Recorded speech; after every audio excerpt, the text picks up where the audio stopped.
왜 어떤 음료는 차가울 때 더 맛있을까요? 마실 때 느끼는 신체적 감각은 뇌에 여러분이 수분을 보충하고 있다는 메시지를 보내요. 이 감각은 음료의 온도가 목과 입보다 차갑거나 뜨거울 때 훨씬 더 강화돼요. 여러분은 온도를 감지하는 신경과 더불어 촉각에 민감한 신경을 자극해요. 차가움은 단맛을 느끼는 감각을 억눌러요.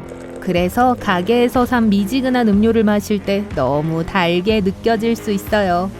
대나무는 어떻게 그렇게 빨리 자랄까요? 지구상에서 가장 빨리 자라는 식물이에요.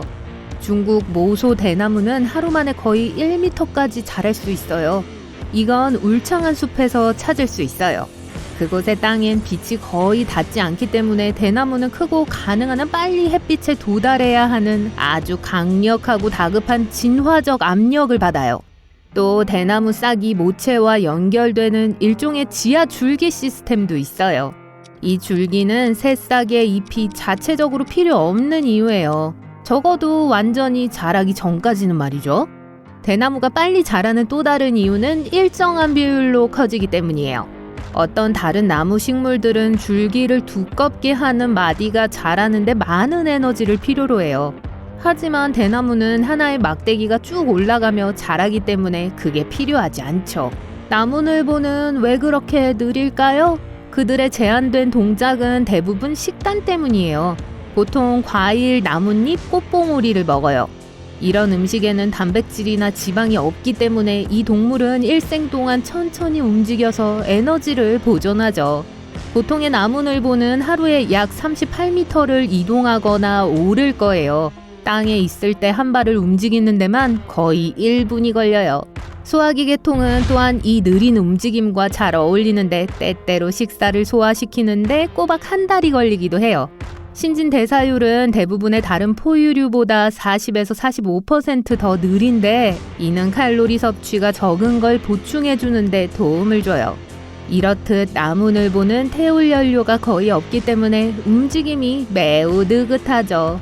왜 더운 날씨에 손톱이 약간 더 빨리 자랄까요? 1940년대에 했던 몇몇 연구에서 계절, 기후, 그리고 지리적 위치는 손톱의 성장 속도에 영향을 주지 않는다는 걸 보여줬어요. 하지만 몇몇 다른 연구에서는 손톱이 여름에 약간 더 빨리 자라는 게 나타났는데 이건 아마도 손가락 끝에 혈액 공급이 늘어났기 때문일 거예요. 게다가 연휴 동안 여러분은 아마 더 쉴 거고 그래서 끊임없이 움직일 때처럼 빨리 손톱이 닳지 않을 거예요. 왜 병뚜껑에는 21개의 톱니무늬가 있을까요? 1880년대로 거슬러 올라가면 시장에는 점점 더 많은 탄산음료가 등장했고 사람들은 정말 즐겨 마셨어요. 하지만 코르크, 금속 또는 자기로 만들어진 다양한 종류의 병뚜껑들은 충분히 밀봉되지 않았어요. 따라서 운송 중에 음료는 탄산을 잃고 품질도 떨어지게 됐죠. 이것을 막기 위해 한 미국인 발명가는 크라운 코르크라고 불리는 병뚜껑을 생각해냈어요. 이것은 끝에 24개의 톱니가 물결 모양으로 되어 있어요. 그리고 안에는 액체가 금속판에 닿지 않게 라이너가 있었죠. 결국 사람들은 24개의 홈이 병을 너무 꽉 조여서 열기 어렵게 만든다는 걸 깨달았어요. 그래서 21개로 줄였고 그게 곧 국제적인 표준이 되었죠. 왜 21개일까요? 첫째, 21은 3의 배수예요.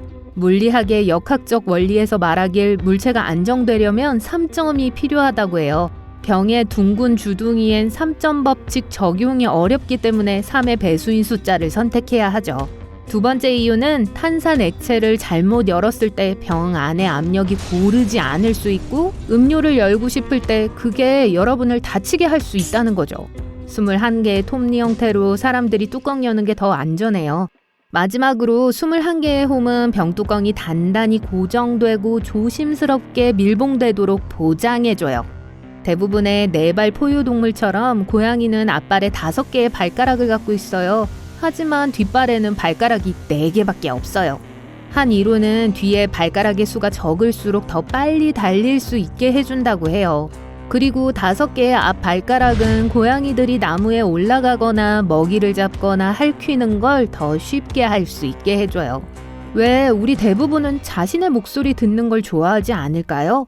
그리고 문제는 노래뿐만이 아니에요. 목소리를 녹음하면 익숙한 것보다 더 높은 음조로 들려요. 보통 여러분이 말할 때 목소리를 들으면 머릿속의 뼈를 통해 전달되기 때문에 더 깊은 소리로 들려요. 자신의 목소리를 듣기 싫어하는 또 다른 이유는 여러분의 목소리가 녹음된 걸 들을 때 다른 사람 목소리인 것처럼 들리기 때문이에요. 또 자신의 인격이 나타난다는 측면에서 많은 걸 드러내는 것 같아서 놀래기도 하죠. 왜 더운 날씨에 도로가 반짝일까요? 태양광선이 도로에 내리쬐면서 표면은 미친 듯이 뜨거워져요. 더 높은 온도 때문에 도로 위의 공기층은 팽창하고 밀도가 낮아져요. 이것 때문에 빛은 도로 더 아래 지점까지 공기를 다르게 통과해요. 하지만 이 효과는 모든 곳에서 동일하진 않아요. 상승하는 공기는 난기류인데 그 밀도와 광학적 효과는 항상 변화하고 있죠. 그래서 길을 내려다볼 때 특정한 반짝임 효과가 보이는 거예요. 인간은 왜 그렇게 벌레를 무서워할까요? 한 이론은 간단하게 우리의 조상들이 벌레 주변에서 조심했을 때 생존할 기회가 더 높았다고 해요. 꿀을 얻으려고 벌집에 머리를 들이밀면 그걸 어떻게 했는지 이야기할 만큼 오래 살지 못할 수 있기 때문에 조심스레 접근해야 했죠. 특히 인간에게 유독하고 위험한 벌레가 많이 있었기 때문이에요. 그래서 수백만 년 동안 우리 종족은 거미, 벌, 그리고 다른 벌레들에 가까이 있을 때 불편해하는 성향을 진화시키게 되었을 수 있어요. 벌레는 작고 매우 빠르게 움직이면서 우리가 밟고 때려잡는 걸 피할 수 있죠. 그리고 제 생각엔 그것도 원인인 것 같아요. 왜 다른 모양을 바꿀까요? 달은 매달 다른 단계를 거쳐요. 신월, 보름달, 그리고 다시 돌아오죠.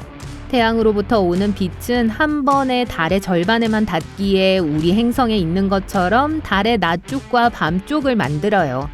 우리가 지구에서 보는 모양은 달이 태양에 비교해 어디에 있느냐에 따라 달라요. 만약 태양과 우리 지구 사이에 바로 있다면 햇빛은 우리가 볼 수 없는 쪽으로만 떨어져요. 이 경우 우리는 초승달을 보게 돼요. 하늘이 어둡게 보이죠. 하지만 달이 태양으로부터 우리 지구의 건너편에 있으면 그건 보름달이 돼요. 왜냐하면 우리가 낮쪽을 향하고 있기 때문이에요. 일단 초승달이 되면 달이 우리 지구의 궤도를 돌기 때문에 우린 하늘에서 달 표면의 더 큰 부분을 볼 수 있을 거예요. 반쯤 차 있으면 우린 그걸 상현달이라고 부르죠. 크기는 커지지만 아직 꽉 차지 않으면 철월이라고 해요. 보름달이 지나면 줄어들어 다른 단계를 거치고 결국 신월로 돌아와요. 화성은 왜 붉은색일까요? 이 암석이 많은 행성은 태양계의 나머지 부분만큼이나 오래되었고 산, 화산, 많은 충돌 분화구 그리고 엄청나게 길고 깊은 협곡으로 덮여 있어요. 하지만 태양에서 네 번째로 멀리 떨어진 행성의 붉은색은 그 표면이 만들어진 재료의 높은 수준의 산화철이 있어서예요. 화성에 대기나 산소가 없는 걸 고려하면 왜 그렇게 많은 산화철이 있는지는 여전한 미스테리예요. 말이 나왔으니까 말인데 화성에 항상 대기가 없던 건 아니었어요. 아주 오래전에 이 행성은 오늘날 지구와 같은 두꺼운 대기를 가진 따뜻하고 습한 행성이었어요. 지금은 대기 침식 때문에 먼지가 많은 곳일 뿐이죠. 이건 스퍼터링이라고 알고 있는 과정의 결과예요. 이건 태양풍에 의해 운반되는 이온들 때문에 일어나요. 그게 대기에서 원자를 밀어내고 우주로 날려버려요. 화성에 대한 한 가지 더 재밌는 사실은 그 위에서 보는 하늘색은 지구에서 보는 것과 반대라는 거예요. 거기에선 푸른색의 일몰과 해돋이를 볼 수 있고 반면에 낮의 하늘은 불그스레한 분홍색을 띈다는 뜻이죠. 이 낮에 생기는 특이한 색은 대기 중에 떠다니는 철광석을 포함한 엄청난 양의 먼지 때문에 나타나요.